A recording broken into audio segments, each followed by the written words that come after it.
ছাত্রলীগের সাবেক নেতা এবং কর্মী হিসাবে কথা বলে যাই। আজকে আমি বলে আসছি যে আমার যত তকমা আছে সব তকমা তোমরা নিয়ে যাও।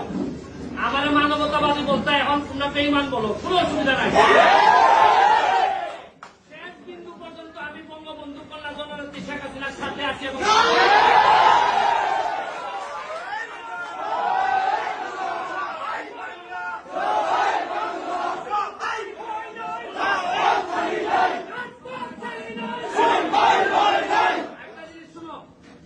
নতুন জেনারেশন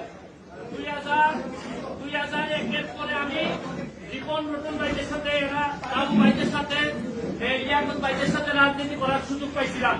বিরোধী দল আমরা জানি যে কি খারাপ অবস্থায় আমরা রাজনীতি করে এই জায়গা পর্যন্ত আসছি। তোমরা আমাদের উত্তরাধিকার, রক্তের একটা তাসির আছে।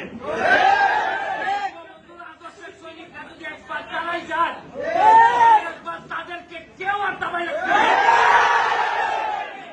আমার কোন ছাত্রদেরকে এরা মাথা ব্রেইন ওয়াশ করছে।